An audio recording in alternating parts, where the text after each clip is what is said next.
Hey guys, I'm Madison Rothschild and you're watching Inside the Minds of the Most Influential Women of Hollywood. Today I'm interviewing Donna Langley, who's the co-chairman, or should I say co-chairwoman, of Universal Pictures. She just secured 50 Shades of Grey to be a movie, which everybody was after. Isn't that cool? She's from London and I've been practicing my British accent and I can't wait to show her that. See you there. Thank you for being on the show. You're welcome. Yeah, so great to be here. I'm really excited to interview you, so let's just hop right into the questions. Okay, perfect. As a kid. Okay, so how was it growing up in Britain? Very cold. Is the British perception of TV and film different than how Americans see it? I think so. I think, first of all, it's a much smaller industry than it is here in America, and it's very television based. There's really not so much of a movie business there. Mm-hmm. So there's just not quite so much activity, and I think it's also a lot about the director there, so it makes it just a little bit different. Yeah, a lot of times I've gone on like a lot of auditions where the show is based off of the UK version. Mm-hmm. I see that happen a lot, so I can kind of tell that British does a lot of TV. Mm-hmm. Like The Office and stuff like that, yeah. So what were your favorite hobbies as a kid? I was a dancer. That's really cool. Yes, and I also grew up on an island, so I spent tons of time on the beach and on the water and sailing and stuff like that. It was just lots of fun. That's awesome. Did you do anything as a kid that influenced what you do today? I think dancing was really the thing that kind of opened my mind. I used to watch all the old musicals and loved all those movies, and that was sort of what got me hooked on movies. That's cool. And who is the person that really influenced you as a child? My mom. Yeah, I love my mom. She influenced me a lot in my life. That's great. And this is a question that I just really wanted to know. It doesn't really have to do with your job, but I've always wanted to know this. Do British people sit around a room try and do American accents like American people do with British accents? I'm not sure. I remember when I first moved here, though, because I moved here with my best friend, who's also English. We used to sit around our kitchen table when we first moved here trying to do an American accent, and but we were terrible. We were terrible, so we decided to hold on to our English accents instead. That's funny. And what major would you think for someone to, what major would you tell someone wanting to follow in your footsteps to take in college? Oh, gosh, I think it really depends. I think there's obviously, there's film school. But I think that there's all kinds of things that could be applicable. You could become a lawyer. There's lots of people who are lawyers who end up in a job like this. You could major in English literature or art history, which is something that I did. So there's lots of things that I think if you end up having the bug for telling stories and making movies that you can actually find applicable. The biz. And you credit Mike DeLuca for getting you your pathway into the job you're in now. What is some of the biggest lessons he taught you? Mike DeLuca taught me, just to go from the gut, just to, just trust your gut instincts and the rest will follow. Yeah, he's a very instinctual filmmaker, and also to be fearless and to follow your passion. So I think he gave me most of those lessons. Can you credit any women for helping you get to the path you're in now? Absolutely. I've been really fortunate to be mentored by some of the most fantastic women in this business. Stacey Snyder was my boss here for, I think I worked with Stacey for about 5 years, and she now works with Steven Spielberg, and she's still a great mentor to me. Mary Parent, who used to have the job that I have here, and she and I used to work together at New Line, which was my first job. And she brought me to Universal, actually, so she's been a great mentor. And all my best girlfriends. I learn from all of them every day. And can you tell us more about Austin Powers, and do you really think it takes that one big movie to boost a career like yours? Well, it certainly helps. Austin Powers came along for me when I was a junior executive, and I was given a big opportunity to work on that film. On the sequel, on the second one, and I learned a lot from it, and obviously met a lot of people who were involved in it. Jay Roach, the director, Mike Myers, who starred in it, the writer, And it was just, it was just such a huge success. It was a big success for the studio, so that was great for my my profile within the studio, and it was also great for my profile outside of the studio because it showed people that I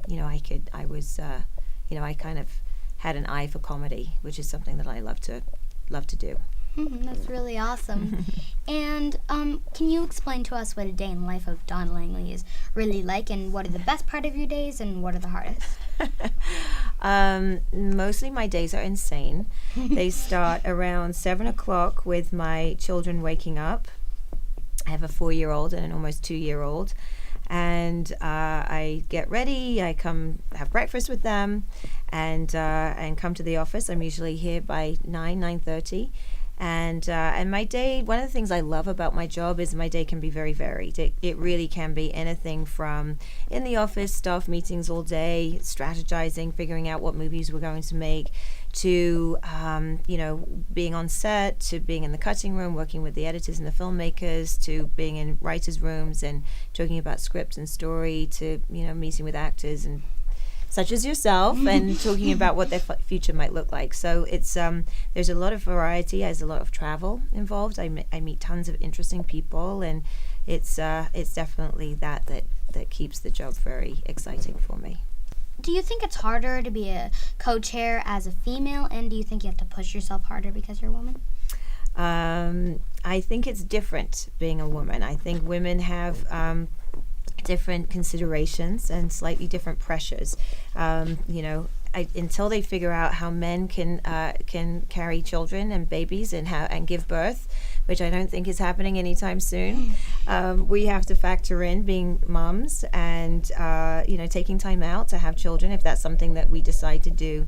And so I think that makes it interesting, and it makes it a little bit more challenging for us. We have to really think ahead about what our priorities are going to be in terms of our career versus our families. Other than that, I've never really felt any prejudice towards me by virtue of being a woman. I work hard no matter what. It has nothing to do with my gender. I think that if you want to get something done, you have to do it to the best of your ability, and that's just my work ethic. So, what advice would you give to a young woman wanting to run a studio?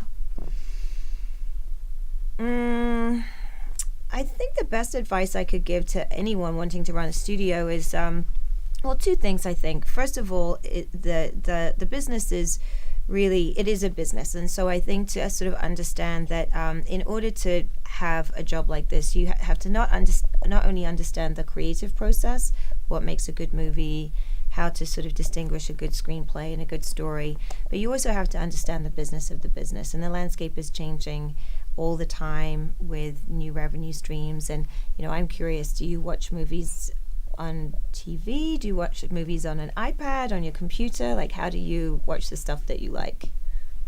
I watch a lot of stuff on my iPad. Right. And my computer, and on the TV, it's all kind of mixed in there. Right. So, our audience is changing all the time, and so we have to really keep up to speed with that. So I think just making sure that you have a really good balance between the creative stuff, which really is the heart and soul of a movie studio, but also really understanding what the business requirements are too. Yeah. And what influential women do you look up to in your life today? Hillary Clinton is amazing, I think. Angelina Jolie is somebody who I admire very much. We have the good fortune of working with her, and I find everything that she does as a professional woman and a working mom and a political advocate for women is really inspiring. Kamala Harris, who's our Attorney General, I really like a lot too. So there's lots of really great women out there. Free time and charity. And how do you balance being a mom and working here and having children? I don't. There's not much balance. Every day is a challenge. Every day is different. One day I'm a really good mom. Another day I'm a really good executive. Rarely do those two things happen on the same day. How do you give yourself a real break, and what activities do you like to do on that? My husband and I have a home in Ojai, which is near Santa Barbara in California, and we go up there almost every weekend. And we've got lots of land, and there's animals, and I have a garden where I do gardening with my 4-year-old, and it's lots of fun. And so, yeah, we really get to unwind. Do you have any pets at your house? If so, what are their names and what are they like? I have 2 pets. I have 2 dogs, Fausto and Gino. Fausto is an Australian Shepherd, so he's a big fluffy dog with no tail. And Gino is a rescue from, he's a border collie. And Fausto is the number 1 boy. He was our first son, so he came along before our boys, and so he rules the house, and he thinks he's human, and he's very funny. Gino, we call him the hobo. He comes in for a meal and then gets his little sleeping bag and goes off into the corner and goes to sleep, and we don't see him until the next mealtime. So he's like a homeless man. That's funny. They're very funny. And I know it's very important to you to inspire young women, and it's really important to me too. So what are some of the main things you do to do that? There's a few things that I do, actually. There's a mentorship program through Big Brothers Big Sisters and the Hollywood Reporter that Universal is very involved in, and I was a mentor to a young high school woman in the inaugural year, and she's now since gone on to Stanford University, and so we had her here mentoring with me for 18 months, and during that time she got to see every aspect of the studio, from casting to editing, trailers to marketing, distribution, the whole thing, development, creative, everything, and she's doing really well. There's also a different more sort of international mentorship program that I'm involved in called Vital Voices. I'm an international ambassador for that. I'm going to go to Turkey in November, and that's something that was started by Hillary Clinton. And basically that's going to entail me going with a group of 6 women to mentor 6 individual women from the Middle East and North Africa. And it's all about talking to them about how in their culture, how they can sort of take a step forward and move into management positions where the culture doesn't necessarily promote that for them.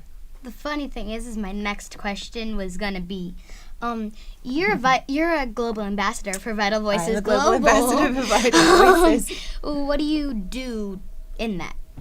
Well, so essentially, what I'm going to do this year is go to Turkey, as I mentioned, with a group of 6 other women, and they're all business women from all over the country. I don't know who they are yet, and the idea is to go and meet 6 women from North America and the Middle East, and to talk to them about how they might get themselves into management positions within their own countries and their own cultures. And my next question is, you also work with a charity called Chrysalis, which helps homeless and low-income people get jobs. Has Universal ever employed one of them, and do you get to personally meet them and give them advice?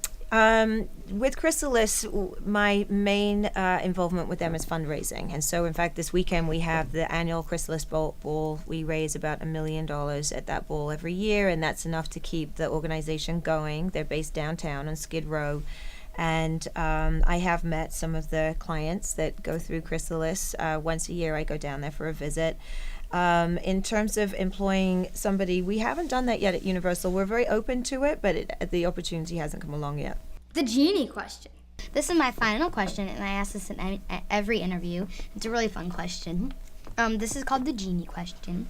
And if a genie came to you and gave you 3 wishes, what would they be?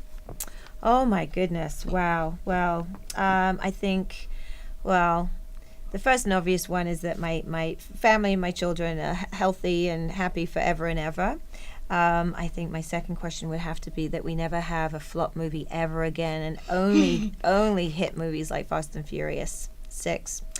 And that I think my third wish would be that someday there's a female president of the United States. How about that?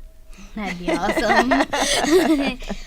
Thank you so much You're for being on the show welcome. one more time. And this has been really, really fun getting to interview you and find more out about you. And one final thing. Mm-hmm. I've been practicing a British accent, Oh, and I would wow. like to hear your opinion. Okay. So this is my British accent, and two things I know that I remember constantly is that the T's, when people are trying to learn a British accent at first, they try to make the T's disappear, like butter. But really, British people are very distinct in their T's, so it's butter.